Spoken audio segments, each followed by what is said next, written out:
Bueno, lo invitábamos al ingeniero agrónomo Eduardo Gorostiaga porque, bueno, él está muy vinculado con el tema, tiene que ver con la vida natural. Él y su familia siempre profesan algo que la mayoría queremos que también todos nuestros hijos y descendientes lo puedan, el cuidado del medio ambiente. Y bueno, esta pandemia, si le buscamos el lado positivo, ha tenido una merma de contaminación, han parado fábricas, han parado los vehículos, el transporte, la contaminación en realidad, y se han visto cosas que por ahí no solían verse, como por ejemplo animales en algunos puntos que uno no está acostumbrado. Bueno, todo eso dándole la confianza de que el mundo descansó por un tiempo. ¿Puede ser así si lo vemos de fuera? Indudablemente la pandemia nos obligó a una pausa, dejar un poco el trajinar diario de explotación de este planeta.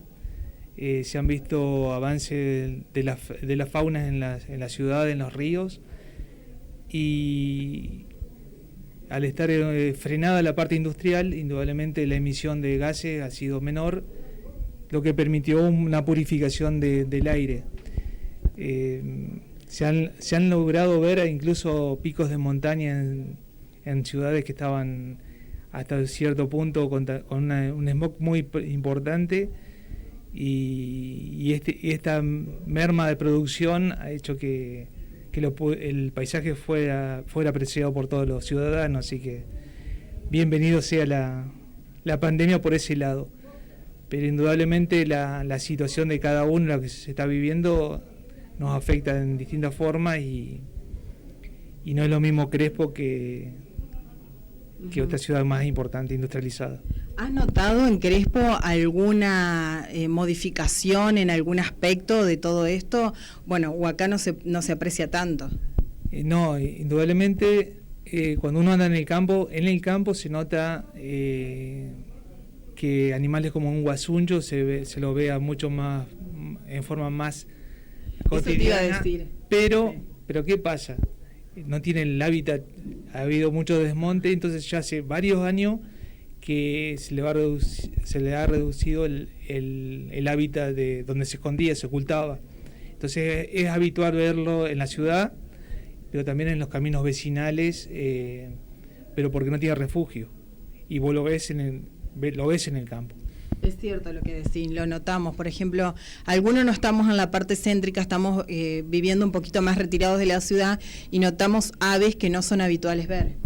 Pero eso es por la presión en el medio ambiente. Eso ya, más allá de la pandemia, es una cuestión de que lo primero que nos apareció fue la paloma, después apareció el carancho, tenemos tero, vos imagínate que tenemos tero y un montón de aves que normalmente no estaban donde había gente. ¿Pero por qué? Porque no está el árbol, no está el hábitat de ellos naturales.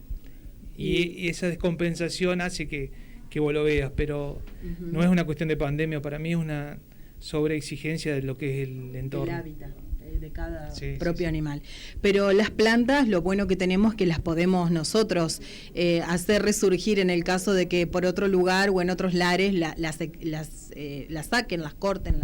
Sí, creo que volvemos al tema es un granito de arena que estamos haciendo dentro de todo el desastre ecológico. O sea, si plantamos un árbol, se está deforestando un estadio de fútbol.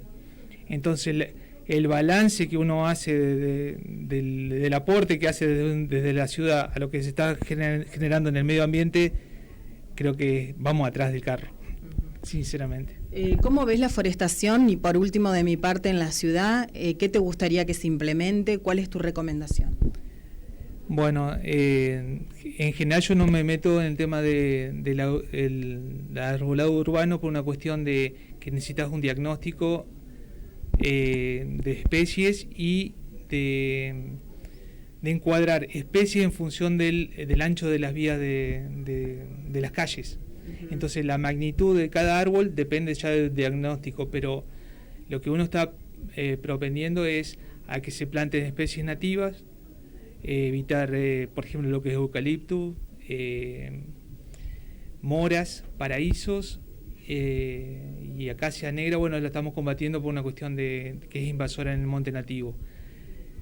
O sea, desde el punto de vista del árbol, yo creo que hay que ir formando la cultura al cuidado del árbol, porque nos acordamos del árbol recién en verano cuando te parte el calor, y necesitas la sombra. Necesitas la sombra para el auto, sobre todo para el auto. Y vos fíjate que ahora entramos en una etapa de podas irracionales y que debilitan el árbol. Vamos a hacer un paréntesis, vamos a apuntarle a la poda. El árbol necesita llevar el nutriente de las hojas al tallo y raíces para después poder brotar en la primavera. El podarlo antes para no generar basura, la hoja en la vereda, significa que le estamos privando al árbol que acumule reservas para poder resurgir en la primavera. Entonces el apurarnos con una poda excesiva debilita después el árbol. Incluso estamos generando una herida donde penetran un montón de virus y bacterias, ya que estamos con el tema del virus. Al árbol lo estamos generando esa herida que a la larga la vida útil del árbol va a ser menor. Entonces volvemos de vuelta, Valeria, está lindo esto. Vos me decís cómo estamos planteando el tema del árbol. Lo estamos plantando, pero la vida útil tiene que ser lo más extensa posible, porque nos cuesta generar el árbol de un tallo chico a un árbol importante. Entonces la vida útil, el costo del árbol se compensan con la vida útil de las prestaciones que le da la ciudad. La poda excesiva hace que esa vida útil sea menor y el reemplazo que más frecuente. Entonces, sensibilizar a la gente que haga una poda racional, que sea de balance, de limpieza, pero que no lo mutile al árbol, porque realmente no es bueno. Así que no sé si soy claro, sí, pero es importante el tema de la poda. Bien explicado y necesario, más en nuestra ciudad, que hay mucha gente que lo hacía por cuenta propia. Y capacitar a la gente que está ofreciendo y tiene su forma de vida, su generación de ingresos en la ciudad por la poda.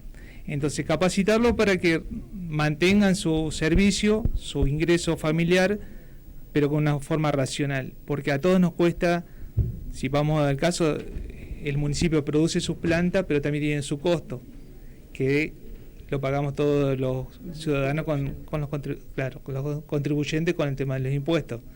Así que medianamente poner en práctica una capacitación de toda esa gente que anda prestando su servicio, porque redunda en nuestro beneficio. O sea, todos queremos salir a la siesta en pleno verano o tener el auto bajo techo arbóreo. Muy buenos consejos. Gracias, Eduardo, por acceder a charlar con nosotros. Gracias a ustedes y espero haber sido claro, pero como vos decías, por ahí uno tiene algo muy amplio. Y en este momento, en estos tiempos, hay que resumir también. Es difícil porque ya te digo, o sea, está todo interrelacionado. Vos hablas del árbol, tenés que hablar del suelo, tenés que hablar de la flora, fauna, de la parte de tránsito, iluminación en la ciudad. Vos fíjate todas las cosas que se van concatenando para lo que es una ciudad. El arbolado urbano es importantísimo.